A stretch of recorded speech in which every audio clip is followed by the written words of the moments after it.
Don't you guys just love Shelly? She is so awesome. I am so grateful to have her in my life. We started so long ago, and to reconnect again is just phenomenal, and I'm so grateful for her. I want to introduce you to some other people that are very special in my life. These are my children. My son, he's here with us today. His name is Tyler. He's 18 years old, and like Shelly said, he's getting his real estate license as well. And then you've got my daughter, Brooke, who's about to be 12, and she's back home in school. It's always fun to see different family dynamics, and usually siblings are always the complete opposite, right? You're like, where did you come from? How is this even happening? You're not the same as your brother or your sister. And that couldn't be more true for my kids. See, when my son was growing up, you would tell him not to do something, and he just wouldn't do it. Now, my daughter, on the other hand, you tell her not to do something, and she will look you dead in the eyes, and she's going to do it anyway. I'll never forget, we were in Chick-fil-A. She was probably about 5 years old, and she was drinking a fruit punch, and she took her straw, and she started blowing bubbles in the fruit punch. I said, "Sweetie, can you please not do that? You are going to make a mess." And in true Brooke fashion, she looked me dead in the eye, took her straw, and blew the biggest bubble that she could possibly blow. And fruit punch went everywhere, her hair, her face, the clothes. She was so upset. But it took her realizing why she shouldn't do it for her to realize she wasn't going to do it again. And that's so true with what we do in our life. There are events that happen. There are reasons why we do things, and there's reasons why we don't. I mean, why do we get in real estate, right? A lot of people get in real estate because they want the flexibility. They want that earning potential. And they want the independence. And what that looks like as we start really developing is we get busier, and we just get on that transactional treadmill, right? So we're continuing to go, and we're working harder. We're working longer hours, and what that looks like. But for me, I really had to sit back and dive deep as to what my true why was. And my true why started back when I was a kid. As much as my mom tried, she suffered from mental illness. And I was the one who took the brunt of most of that in my life. By the age of 16, I was ready to be done, and I couldn't take it anymore. I decided I was going to move in with my dad, and it was a breath of fresh air. I was able to feel like a teenager again. I was having fun. I was out. We were doing things. But it was about 6 months into living with my dad when everything changed. See, he was a state trooper at the time, and he was heading to work. He pulled a car over for speeding on the Beltway. And as he was out asking for his license and registration, a drunk driver came and sideswiped the man's car, taking my father with him. Nothing could have prepared me for that phone call. But even more so, nothing could have prepared me for what I was about to see when I walked in that hospital room. He was unrecognizable. He was swollen. He was black. And he was hard to the touch. His entire body was fighting to stay alive. By the grace of God, he is still with us today. And he proudly stood on this stage as, yes, please, thank you.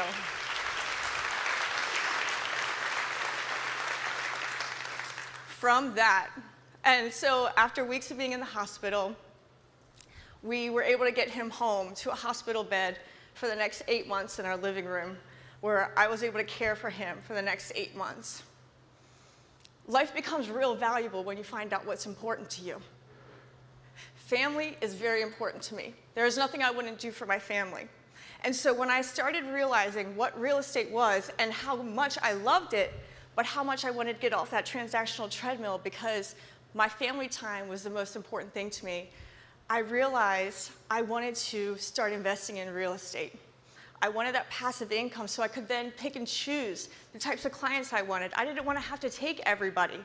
I wanted to not have to work every night and weekend to show properties. I wanted to be able to set who I wanted and what I wanted to do with my time. Why real estate investing? Currently, we have 44 million households renting right now.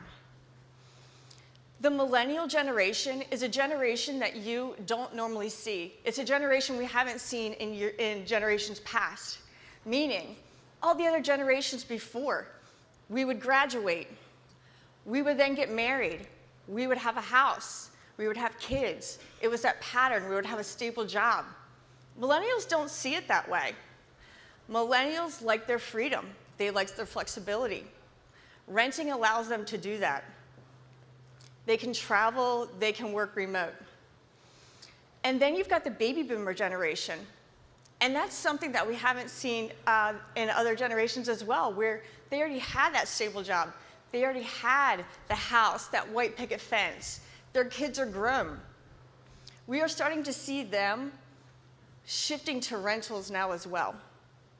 So when you have consistent demand, you will always have consistent income. But the crazy thing is when you're in real estate, you're working with buyers and sellers, and it's really hard for someone to transition what that looks like because you know the contract. You know how to sell a house. But what does that look like to transition the information to then start buying real estate for yourself? And that's a fair question because just like, we've got luxury, they're going to be doing a designation. You don't just go into something without knowing what to do or how to do it just because you're in real estate. It's two separate things. So we're going to talk quickly about some action steps that I did and that have helped. The first one, start small, but think big. For me, a real estate transaction on a real estate investment deal, the very first one, the numbers should still work, right? It still needs to financially make sense. But the biggest thing is it needs to be able to prove that you can do it. A lot of the holdup that I see is people who just don't have that oomph to get over to actually buy the property. So the first one should be just to prove that you can do it. And I mean, I was 22 when I first got into real estate. I did not come from money. I was not someone who had someone hand me money to do all this. So I didn't have the 20% to put down on all of my properties. So the first thing I did was house hacking. I bought one house. I lived in it for 2 years. I was able to have a lower down payment, a lower interest rate. And then when I was ready to move, I bought my next house. But instead of selling this house, I kept it as a rental. There was my first investment property. And then I did that a couple more times. And what that looked like after a couple times is I then had passive income. I was able to have my expenses paid for. I didn't hit a home run, but I had steady income. But the thing that you want to understand is that steady income then led to what it looked like for the appreciation. The appreciation is a game changer. So those first several properties that I had that I house hacked, I refinanced those properties and pulled out close to $1 million that I was then able to reinvest and leverage in more real estate investing. All from being able to put a primary down payment, primary interest rates. I didn't have the 20% for all those properties. Number 2, leverage your network. You're already telling your entire network that you're in real estate, right? That you're talking to the PTA, you're talking to the soccer team, to your church. Why don't you let them know that you also are a real estate investor? The majority of my deals I have gotten from off-market properties. And what that looks like, one of the last deals I had was one of my friends from high school. Her dad called, and he said, Jenny, I've got a property I want to sell. It's only about 10% done. I don't want to put it on the market. I don't want to have to talk to all of these other investors and have them nitpick what they want from me. I want you to buy it. I know you'll get it done. I know you do it fairly. How can we make this work? And at the time, I had other projects going on, so I wasn't interested at the time in buying a large project type of flip. But what that looks like is when you treat each deal like a relationship instead of a transaction, you'll always come out winning. He wanted to get out of the property quickly. I did not want to put any of my own money into the deal. We worked together, and I was able to buy the property in 1 week as is, and he seller financed the entire deal for me. Number 3, Take calculated risks. Most of you probably heard the word risk, but missed that calculated part. It's all a numbers game in real estate investing. It's no longer an emotional transaction like it is when you're buying and selling. How many people saw Simone Biles in the Olympics? I mean, the goat of gymnastics, I love her. She's got, I think, 5 moves named after her right now for the difficult level that she can do. Do you think she went into the gymnasium one day and just said, I'm going to do those moves? I mean, maybe it's Simone Biles, but anybody else probably wouldn't be. So what she did is she went into the gym and she said, I'm going to work on this move, and I'm going to perfect this move, and then I'm going to work on this move. And then she kept going until she was able to do the most difficult move that no one's been able to do before. And real estate investing is no different. It's calculated and it's planned. And then number 4, create systems and processes. Once you buy a property, you want to be able to create passive income. You don't want to have to work at it every day. So what does it look like? If it's anything that's repeatable, turn it into a system, a process, put it in software. For example, my Airbnbs, I self-manage them, and I don't even live in the same state that they are. Everything is automated. From when someone books the property, messages go to them. The same message gets alerted to my cleaner, so she knows it's on her schedule. The money automatically gets sent to me. Reviews are automatically done. Everything is automated. I don't have to do anything. Same thing with long-term properties. What does it look like to replicate things? So many times we see what it looks like to see a goal, really figure out your why. But most people don't truly get to that success part because they're scared of failing, or they don't see the results first when they're starting. Have you ever been to a kid's birthday party and watched these kids hit a piñata?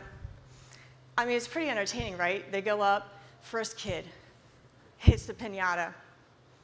Nothing happens, right? Second kid comes up, hits the piñata. Same thing, and this goes on a couple more times. The kids are starting to get frustrated because they're not seeing any results. But one thing they're not looking at is the fact that behind the scenes, with every hit that they're doing, it is diminishing the structure of that piñata. So all we need is one more kid to go up there and take just one more hit. So I'm going to ask you, with what you've got, with your goals and your why, if you got up and just took one more hit, what's the trajectory of your life going to look like? Thank you.